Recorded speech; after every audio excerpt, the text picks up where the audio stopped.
তুমি হাততালি মারতে, সে হাততালি মারতে। বলো তুমি কোনটা নেবে?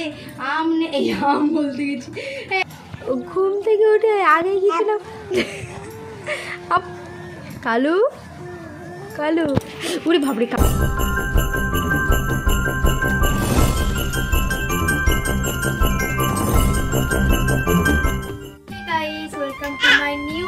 কেমন আছো তোমরা সবাই? আশা করি তোমরা সবাই খুব ভালো আছো, আমিও খুব ভালো আছি। তো এখন বাজে রাত 12:30। তবু তোমাদেরকে একবার দেখিয়ে দিই, না সরি 12:30 ভুল বলো, এখন বাজে 12:50। তুতুন একটু আগে ঘুম থেকে উঠলো, ওই ধরো 12টার সময়। তো আজকে টাইটেলটা থাম্বনেলটা দেখে নিশ্চয়ই বুঝেই গেছো যে তুতুনের সাথে আমরা আগে একটা খেলা খেলতে চলেছি রাত 12:30টার সময়। একটু আগে ভিডিওটা শুট করেছি, তারপরেই মানে ভাবলাম না একটা ব্লগ স্টার্ট করাই যাক তোমাদের সাথে। রাত থেকে ভিডিওটা স্টার্ট করে পরের দিন পর্যন্ত কি কি করছি না করছি সবটা তোমাদের সাথে শেয়ার করব। তোমরা দেখতে থাকো ভিডিওটা, আশা করি ভিডিওটা খুব ভালো লাগবে। আর তুতুনের সাথে যে মজার খেলাটা খেললাম, সেটা অবশ্যই দেখো, আশা করি তোমরা শুনতেও পাচ্ছ তুতুনের গলার ভয়েসটা। যাই হোক তোমরা দেখতে থাকো ভিডিওটা, খুব ভালো লাগবে। আর ভিডিওটা দেখতে দেখতে কিন্তু অবশ্যই লাইক কমেন্ট শেয়ার করতে কিন্তু কেউ ভুলো না। চলো দেখতে থাকো ভিডিওটা। দাদাভাই দেখাচ্ছে 12:50 বাজছে আর তুতুনের অবস্থা।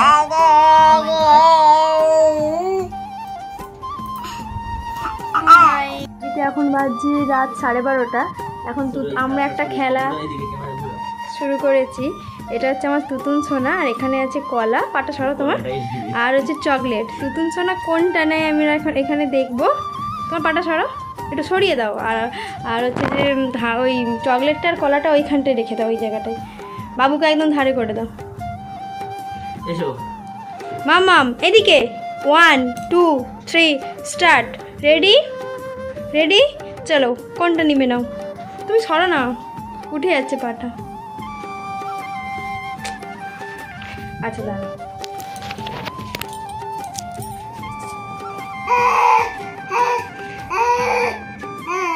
এখানে ওখানে ধারে বালিশ দাও। ওই আম বললে চলে আসবে, তোকে তো এসে আনতে আসতে হবে। এসো ধারে বালিশ দাও। তুতুন বলো তুমি কোনটা নেবে? তুমি হাততালি মারতে, সে হাততালি মারতে। তুতুন বলো তুমি কোনটা নেবে? আম এই আম বলতে গেছি, এই কলা নিবি না চকলেট নিবি? এখানের মধ্যে যে কোনো একটা তুই নিয়ে নে। ও সেইখান থেকে এইখানে অবধি আসছে, আর আসতে পারেন বলে আর আমি যাবো নি। বাবু আও, জলদি আও, জলদি কর বেটা। হ্যাঁ, হাম কোনটা করবে? চকলেটটা হাম করবে না কলাটা হাম করবে? এসো তাই তুতুন করো, কোনটা নিবি? একটু এগিয়ে দিয়ে দাও। ফাইনালি তুতুন কোনটা নেই এখন?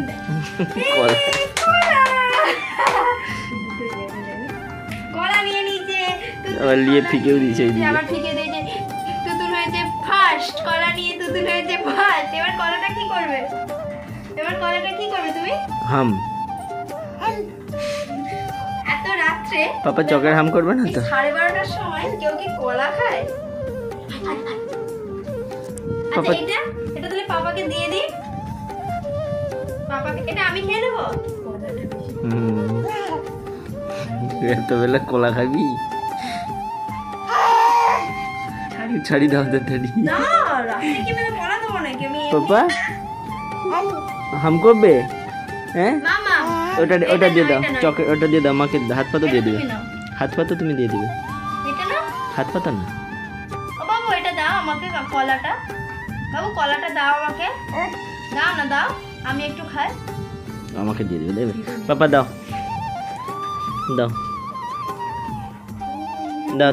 দিবে, দাও মাম্মা। কলাটা ও দিবে না। এ মাম্মা এই যে দাও। তুমি ও হাত থেকে এই হাতে নিতে পারছে না, দাও। তুমি দিতে পারছ না। দিবে না ও গলাটা দিবে নি। দিবে দাও। আরে দিবে নি মাম্মা, মানে কলাটা দেওয়ার ইচ্ছা নেই, দাও। বলতে চাইছি। দিচ্ছে তোমাকে, ছাড়ি দেবো, দাও। ছড়ি দিচ্ছে যাতে তুমি না নিতে পারো। বন্ধুরা দেখো তুতুন চকলেটটা নেই। পুরি বাবরে দেখো দাও। তুমি কি চকলেট নেবে? পাপা নেবে চকলেট? দাও দাও, এই যে দাও এটা নেন। দাও কত ভালো এখন বাচ্চারা দেখো দাও। চকলেট ছাড়া কিছু না। দিবি না তো? এত করে চাইছি দে। আমাকে দে, আমাকে দে, কামড়ি দিয়ে আমাকে দাও তুতুন, দাও দাও। মাম্মাকে কেন দিছু? হায় হায় হাম করে লিখছে মাম্মা, আমাকে দে। চকলেট ফিকে দিবে, দিয়ে দেখো তুমি।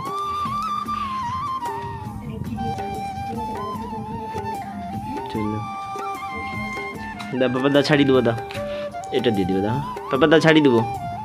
বাবু ওই। বাবু প্যাকেটটা কেটে দাও। দাও। আমি কালকে তোমাকে সকালে ঘুম থেকে উঠে কলা খাবো। মাম্মা দাও, ঠিক আছে? দা যাচ্ছি আমি, টাটা। ছাড়ি দেবো নি তো? Tata tata tata. ছোট ডেয়ারি মিল্কটা আনছো তো না বড়টা? এটা না, এটা হচ্ছে তুমি যেটা আনছিলে সেটার বড় করে দিচ্ছি। ঠিক আছে, প্রতিদিনও চকলেট চাই জানো? এসো দা ছাড়ি দেবো, দাও দে দে, ছাড়ি দেবো নি তো? দাঁড়া। তো বন্ধুরা আমাকে ভয়েসটা পরে দিতে হচ্ছে, তার একটাই কারণ তখন যে ভয়েসটা কীভাবে কি মিউট হয়ে গেছিলো আমি একদমই বুঝতে পারছি না। এটা আমার প্রায় প্রবলেমটা হয়, যে ভিডিওটা পরে যখন দেখি যে ভয়েসটা দেখি মিউট হয়ে যায়।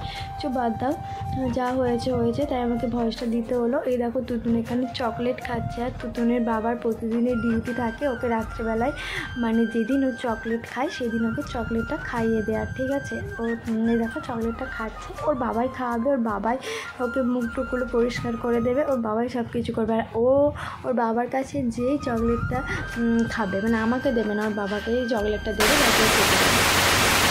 ঘুম থেকে একটু একটু উঠেছে, মানে একটু আগে এত সুন্দর একটা দৃশ্য হলো, মানে কি এত সুন্দর একটা দৃশ্য হলো, মানে কি বলবো। ও ঘুমাচ্ছিল, আমি ওকে কিছুতেই তুলতে পারছিলাম না। আমি ওকে বলছিলাম কালু, মানে কুকুরকে ডাকছিলাম কালু কালু। ও ঘুম থেকে উঠে আগে গিয়েছিলাম কালু কালু, ওরে বাপরে কালু বিশাল লেগে যাচ্ছে। কালু এসে গেছে আমাদের ঘরে, টলো টলো।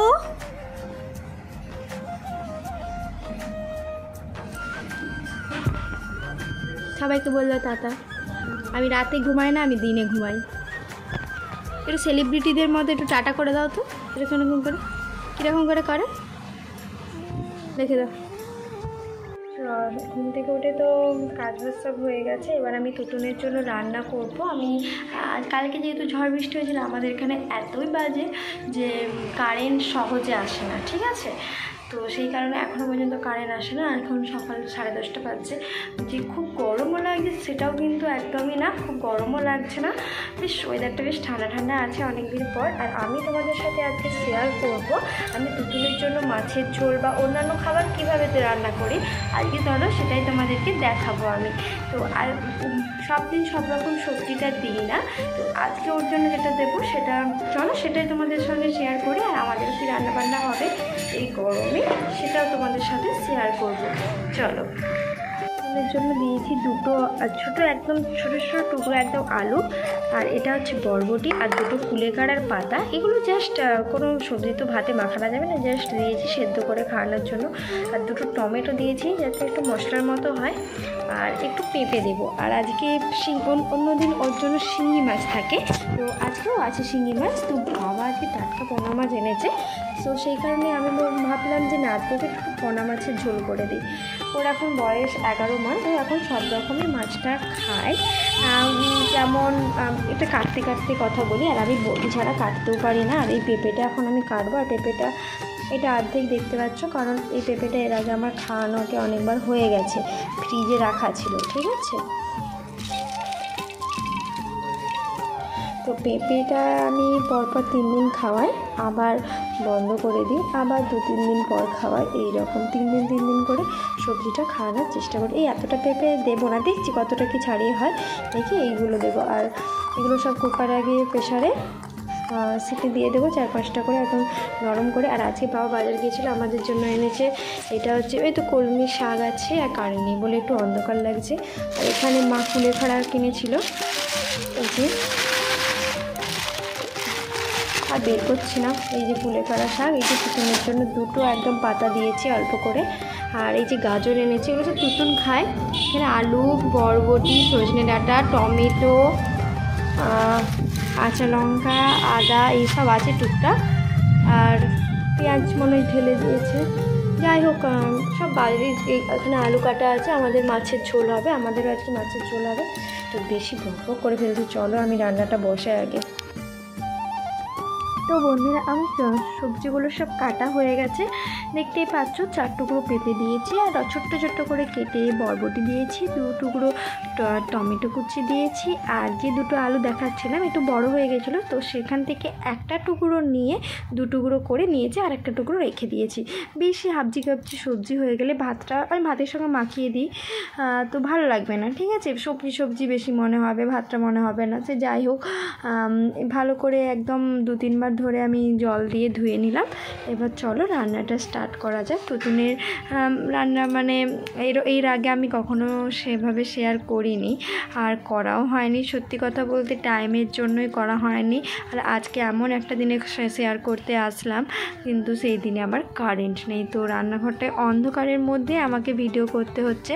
তো আমি ওর রান্নায় সেরকম কিছুই মশলা এখনও পর্যন্ত পেঁয়াজ আদা রসুন ইউজ করি না, শুধু একটু এই সানরাইসের জিরা পাউডারটা ওটা ইউজ করি, আর কুকারের মধ্যে ভালো করে সব কিছুটাকে মানে সেদ্ধ করে নিয়ে কড়াই তারপরে মাছের সাথে দিই, ঠিক আছে। তোমরা দেখতেই পাবে। আজকে তো বললাম ওর জন্য আমি শিঙি মাছ রান্না করব না, আজকে ওর জন্য আমি রান্না করব পোনা মাছ, যেহেতু বাড়িতে আজকে টাটকা পোনা মাছ নিয়ে এসেছে, তো সেটাই করব। আর এই যে মাঝে মাঝে না ক্যামেরাটা কীরকম আবজা হয়ে যাচ্ছে, তো সেই কারণে আমি মানে ক্যামেরাটা ভিডিওটা হয়ে যাচ্ছে। তো এই বাটিটার মাপে আমি ওর খাবারের জল দিই, এটা একটা ছোটো বাটি, এই সব জলটাই দিয়ে দিই কুকারে। তারপরে তো কারণ কড়াতে একটু বেশি পরিমাণে জল দিই, কারণ কড়াতে তো আমাকে মাছটা দিয়ে ফুটোতে হবে, সেই কারণে। তো চলো এখানে আমি কুকারটা বসিয়ে নিয়েছি, আর কুকারটাকে ভালো করে শুকনো করে নিয়ে এতে আমি 1 চামচও তেল দেবো না, ওটা আমি এমনি হাতে কি বলো বোতল থেকে এমনি ঢেলে দিয়েছি ঠিকই, কিন্তু তোমাদেরকে হয়তো একটু দেখালে ভালো হতো। এটা 1 চামচও তেল না, বলতে পারো একটা ফোঁটা তেল, হ্যাঁ, কারণ বাচ্চাদের খাবারে খুবই কম তেলটাই, আবার সর্ষের তেলটা ইউজ করি। সাদা তেল বা রিফাইন্ড অয়েল দিয়ে করলে হতো, কিন্তু আমার মনে হয় সর্ষের তেল দিয়ে করলে হয়তো যদি টেস্টটা একটু অন্যরকম হয়। তো দেখতেই পাচ্ছ ক্যামেরাটা মাঝে মাঝে কীরকম আমার সাথেই করছে, বুঝতেই পারছো। তো যাই হোক চলো, এখানে তেলটা গরম হয়ে গেছে, আর তেলটা গরম হয়ে যাওয়ার সঙ্গে সঙ্গে আমি এর মধ্যে সবজিগুলো দিয়ে দিচ্ছি। 2-3 মিনিট ধরে নাড়বো, অতক্ষণও হয়তো নাড়তে লাগবে না। গ্যাসের ফ্লেমটাকে কিন্তু অবশ্যই কমিয়ে দেবে, যেহেতু অল্প তেল, তার মধ্যে আবার সবজিগুলো নিচে লেগে যাওয়ার চান্স থাকবে, তো সেই জন্যই বলছি এইরকমভাবে করে দেখতে পারো। আমি যেভাবে তুতুনের খাবার করছি 11 মাসের বাচ্চাদের জন্য, এরকমভাবে খাবার করে দেখতে পারো।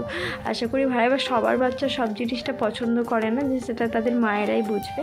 তো যাই হোক, এতে একটু পরিমাণ মতো, একটু বেশি পরিমাণের থেকেও বেশি একটু লবণ দিলাম, তার কারণ যে আমি ভাতে একদমই তো ওকে কাঁচা নুনটা খাওয়াইনি, তো সেই জন্য আমি একটু লবণটা দিয়ে দিলাম, আর একটু জল দিয়ে দিলাম, কারণ এমনিতেই তেল কম, তার মধ্যে ওগুলো সবজি দিয়েছি, আবার হচ্ছে তোমার নুনটা দিলাম, জিরা গুঁড়োটা দেবো, তো নিচে লেগে যাওয়ার চান্স থাকে, ওই জন্য একটু জল দিয়ে দিলাম। এখনও হলুদ দিইনি, ওর খাবারে কিন্তু আমি নুন হলুদ সব কিছুটাই দিই।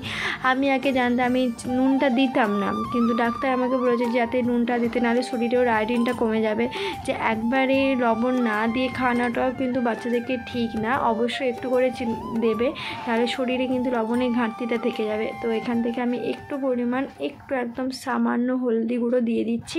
তো এবার ভালো করে নাড়াচাড়া করে একটু নাড়াচাড়া করছি, দেখতে পাচ্ছ জলটা দিয়ে বেশিরভাগ নাড়াচাড়া করছি। তেল তো আশা করি তোমরা দেখতেই পাচ্ছ না, আমারও মনে হয় এখন বাচ্চাদেরকে তেলটা বেশি পরিমাণ না খাওয়ানোটাই ঠিক, আমার যেটা মনে হয়, আমি তোমাদের সাথে সেটাই শেয়ার করলাম। চলো এবার বাটির মধ্যে যে জলটা রাখছি ওটা আমি এর মধ্যে দিয়ে দেব। আর এই যে মাঝে মাঝে তখন না জিরে গুঁড়োটা আরেকটু দিলাম, তার একটাই কারণ, মনে হচ্ছে অনেক পড়ে যাচ্ছে, কিন্তু একদমই না, অনেকটাই পড়ছে না, কারণ প্রথমবার হয় না ঠিক মতো দিতে পারি না, কারণ এক হাতে ক্যামেরা আর এক হাতে মানে হচ্ছে, তো ওই জন্য খুব সমস্যা হচ্ছিলো। তো পরিমাণ মতো জলটা আমি দিয়ে দিলাম, 1 বাটি জল। এবার একটু ভালো করে নাড়াচাড়া করে নিয়ে দেখো তুতুনের খাবারটা কিন্তু দেখতে খুব ভালো হয়। হ্যাঁ, যে বাচ্চা বলে ওকে যাও মা রান্না করে খাইয়ে দেবো এরকম কিন্তু কিছুই না, বাচ্চাদেরও মুখের স্বাদ থাকে আর বাচ্চাদেরকেও সবসময় চেষ্টা করতে হয় নতুন নতুন কিছু দেওয়ার, তার যাতে ওরা ভালোভাবে খায়। আমিও তো সবসময় চেষ্টা করি তুতুনকে একটু অন্যরকমভাবে কিছু খাওয়ানোর, অন্যরকম কিছু করে খাওয়ানোর। তো তোমাদের যদি এই ভিডিওটা ভালো লাগে তুতুনের অন্যরকম কিছু যদি তুতুনের ডেলি রুটিন কিছু দেখতে দাও আমাকে অবশ্যই কমেন্টে জানিও, আমি চেষ্টা করব তোমাদের কাছে নিয়ে আসা। তো তুতুনের খাবারটা আমি বসিয়ে দিয়েছি। তো তারপরে চলো, আর এখানে জল গরম করে নিয়েছি তুতুনের জন্য। ওকে এখন আমি ফুটানো জল খাওয়াই। এই দেখো আমার এখানে ঝোলটা একদম সেদ্ধ হয়ে গেছে, দেখতেই পাচ্ছ। আর এতে যেহেতু কোনো মশলা দিইনি তাই একদম পাতলা পাতলা টাইপের হয়েছে ঝোলটা। আর এই সময় বাচ্চাদেরকে যে একদম পেঁয়াজ রসুন এইসব দিয়ে যে ঝোল খাওয়াবো এটা আমার একদমই ভালো লাগে না। তো এখানে আমি কড়াতে একটু অল্প পরিমাণ সর্ষের তেল নিয়ে নিয়েছি মাছটা ভাজবো বলে। আর তোমাদেরকে তো আমি বললাম যে ওর জন্য আজকে আমি পোনা মাছটা রান্না করছি, চলো আমি তোমাদেরকে ভালো করে দেখাবো বলে আমি আবার একটু এই পাশের দিকে এলাম, আমাদের এই পাশের দরজাটার দিকে। তো এসেই ভুল করে আগে আমি দাঁড়িয়ে গেছি এই দিকে, যে পাগলের মতো যে রোদের দিকে ক্যামেরা ধরলে ওটা তো অন্ধকারে লাগবে। তো যাই হোক, তুতুনের ঝোলটা হয়ে গেছে। চলো ভিডিও করতে করতে আমার আবার দেরি হয়ে যাচ্ছে। তো যাই হোক, এখানে তেলটা প্রায় গরম হয়ে এসছে আর ওর মাছের মধ্যে একটুখানি জাস্ট লবণ আর হলদিটা একটু হালকা করে মাখিয়ে নিয়েছি, আর দিয়ে এবার হচ্ছে মাছটা দিয়ে দেবো। তো এই দেখো এই পোনা মাছটা দিয়ে দিয়েছি। আমার কাছে তো খুবই চাপের ব্যাপার, এত কম তেলের মধ্যে এত বড় মাছটা কি করে ভাজবো। তারপরে মাথায় আইডিয়া এলো যে তুতুন তো ওই মাছটা খেতেও পারবে না অত বড় মাছটা।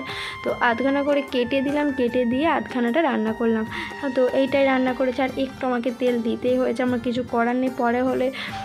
পরে আমি তেলটা তুলে হয়তো বেশি হলে রেখে দেবো, ঠিক আছে। দেখো ঝোলটা তো আর পুরোটা দেখাতে পারলাম না, কারণ তখন তুতুন ঘুম থেকে উঠে পড়েছিল, কান্না করছিল। তো কিছুই না, মাছটা হয়ে যাওয়ার পরে ওর মধ্যে ঝোলটা আমি ঢেলে দিয়েছিলাম। আর একবারে চলে এসেছি সন্ধ্যেবেলায় ক্যামেরাটা অন করে, দেখতেই পাচ্ছ আজকেও কালকের মতো কিন্তু কালকে মানে গতকালের কথা বলছি, ঝড় বৃষ্টি হয়েছিল। আর আজকেও কিন্তু ঠিক আকাশে প্রচুর মেঘ করেছে, বিদ্যুৎ চমকাচ্ছে, আজকেও বৃষ্টি হবে। যাই হোক, কারেন্ট তো চলে এসেছিলো, আবার মনে হচ্ছে কারেন্টটা চলে যেতে পারে। যাই হোক, তুতুনকে আমি এখন ঘুম পাড়িয়ে দিয়েছি আর আমাদের জন্য চা করছিলাম, ঠিক আছে। তো চা করে এখানে মা আর আমার জন্য চাটা নিয়ে চলে এসেছি। এই বৃষ্টির মরশুমে 1 কাপ গরম গরম চা, আহা, আমাদের তো ফাটাফাটি লাগে। চলো তুতুন মনে উঠে পড়েছি, দেখা যায়। দেখো বললাম না তোমাদেরকে, তুতুন উঠে পড়েছে। তো তুতুনকে নিয়ে এসে আমি বাইরে একটু ভিডিও করছি আর ভয়েসটা দিচ্ছিলাম, তো পরে বন্ধ করে দিলাম ভয়েসটা। সে যাই হোক, আর তুতুনকে বলছিলাম দেখ তুতুন কারেন্ট চলে গেছে, তুই বৃষ্টিতে ঝড় হচ্ছে, তুই যেন ভয় না পাস, এইসব বকবক করছিলাম ওর সাথে। আর ওকে নিয়ে হচ্ছে আমি বাইরের দিকে দেখাচ্ছিলাম যে দেখ বাবা বৃষ্টি হচ্ছে কীরকম। আর আমিও যাচ্ছিলাম। তো ওকে আবার বেশি হাওয়ার সামনে বের করা তো আমার ভয় লাগছিল, তার কারণ প্রচুর হাওয়া দিচ্ছে, যদি আবার ঠান্ডা লেগে যায়, এই এত গরম আবার একটু বৃষ্টি, এইসব নেই। যাই হোক, তো উঠে যেতে ওর সাথে একটু খেলাধুলা করছিলাম। এবার ওর রান্না থাকে রাত্রেবেলায় আবার। তো যাই হোক, আর বকবক করছি না, আজকের ভিডিওটা কিন্তু আমি এখানেই শেষ করে দিচ্ছি, কারণ ভিডিওটা আর বেশি বড় করছি না, তাহলে তোমাদের দেখতেও বোর লেগে যাবে। যাই হোক, আজকের ভিডিওটা আমি এখানেই শেষ করছি। ভালো লাগলে কিন্তু অবশ্যই লাইক কমেন্ট শেয়ার করতে কেউ ভুলো না। আবার সবাই কিন্তু চটজলদি আমার চ্যানেলটাকে সাবস্ক্রাইব করে পাশে থেকো। তুতুনের যদি নতুন নতুন ভিডিও দেখতে চাও তাহলে তো সাবস্ক্রাইব করতেই হবে, বলো। তো চলো, দেখা হচ্ছে নেক্সট কোনো ভিডিও নিয়ে। তোমরা সবাই ভালো থেকো, সুস্থ থেকো, টাটা, বাই বাই।